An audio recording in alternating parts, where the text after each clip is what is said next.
కానీ నాకు ఒక్కటి మాత్రం బాధ అనిపిస్తుంది, జగన్మోహన్ రెడ్డి ప్రతిపక్షంలో ఉన్నాడా లేడా, ప్రజల కోసం పట్టించుకుంటున్నాడా లేదా, అసలు ప్రజలంటే ఆయనకి ఏంటో ఐడియా ఉందా లేదా.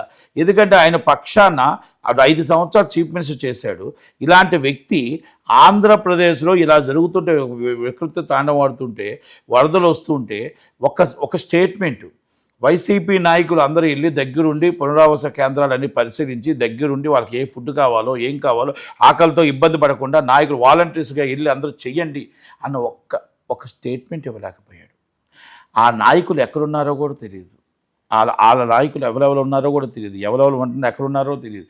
అంటే ఆ పరిస్థితిలో బొత్స సత్యనారాయణ గారు ఇప్పుడు ఏం చెప్తారు, అమర్నాథ్ గారు ఏం చెప్తారు, మొత్తం చాలామంది సజ్జల రామకృష్ణారెడ్డి గారు అందరూ మనం అనుకుంటే జగన్మోహన్ రెడ్డి గారు ఏం చెప్తారు.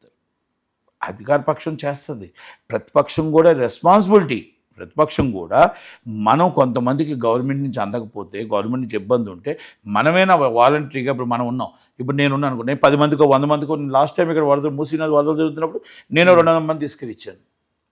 అలా ఎవరి చేతనైతే అంత తీసుకుంటుంటారు. స్వచ్ఛంద సంస్థలు ఉంటాయి, ఇంకోటి ఉంటాయి. అంటే ప్రజలు ఇబ్బంది పడకుండా ఉండడానికి ఏమేమి కావాలో, ఎలా కావాలో, దాన్ని డెవలప్ చేయాలో ఫాస్ట్గా మనం ఎక్కడ కూడా ప్రాణ నష్టం కానీ, మన ఆర్థికంగా నష్టం కానీ, ఆకలితో అలమటించిపోకుండా వాటర్ కానీ ఏదో విధంగా మనం చేయాల్సిన బాధ్యత ప్రతిపక్షం మీద కూడా ఉంది. జగన్మోహన్ రెడ్డి గారు పడుకొని రూముల్లో ఉండి ఇంట్లో బయటికి రాకుండా ఉంటే ఎలా?